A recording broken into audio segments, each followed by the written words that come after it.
So now we'll go on to the trot and we'll do the same thing. Trot, walk transitions to make sure that your horse, and sometimes even a little back, is listening to your seat. Now, I'm not backing with my rein.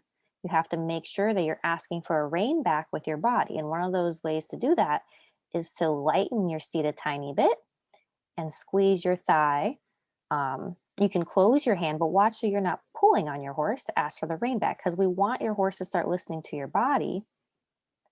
Here, I think I'm showing what? What am I showing here? What was my thought process? Oh, here I'm showing, let me start back to where it's a disaster.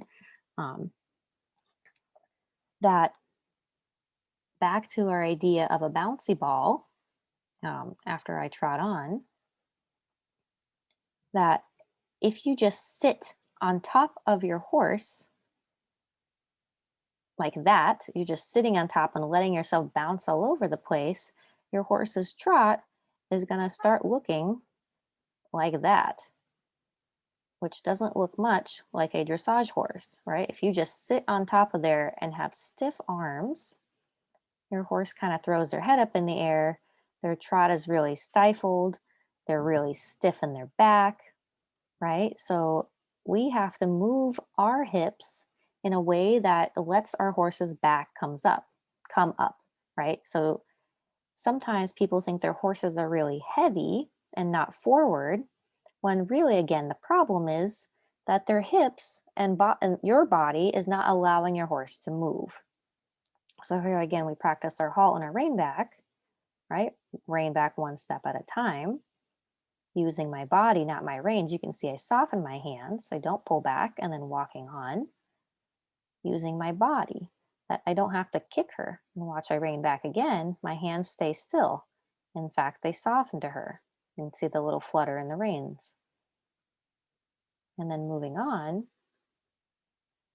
without kicking her, I just gently squeeze my leg on so that she starts listening to my body and not my reins dictating everything. That way she can be soft. If my reins are only responsible for connection, then your horse can start becoming soft. But if your reins are in charge of halt and turn, there's no way their horse is going to get soft to them. So practicing trot, halt, just like we did in the walk, halt, walk transitions, can help your horse start paying attention to what your body is saying. Those are really good things to do that, and for you to check that you're doing it without pulling on your horse, right? That you're not doing the downward transition because you pulled hard on the reins, that you're doing the downward transition because something in your body changed, that you're specifically making a difference in how you're moving your body. Here, being nice and loose and moving with her motion. You can see my hips moving with her motion, and asking her to be a little more forward. Make your horse go more forward, you have to make a bigger movement in your hips, right? For their back to move more. So here I'm doing quite a forward trot, and sitting is hard, right? But look how much I have to move in my hip. And then when I go to a smaller trot, I have to move a little smaller. So think that the volume of your horse's trot is similar to the volume in your seat as you are doing a sitting trot. Or if you're posting, same thing.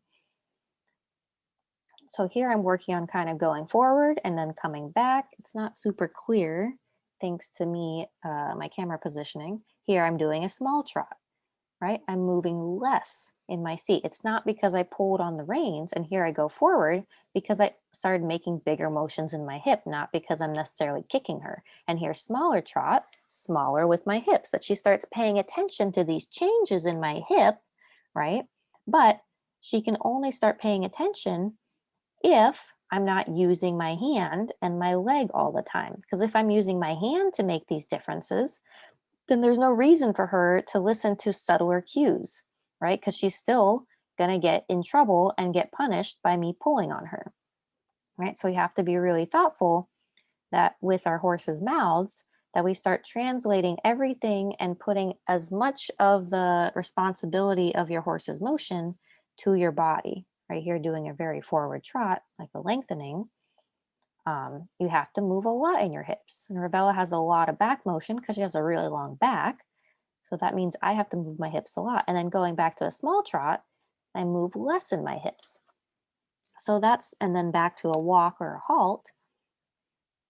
How is the change in your hip and your seat making that clear to your horse, not your hand? All right, let's go on to the canter next. And I will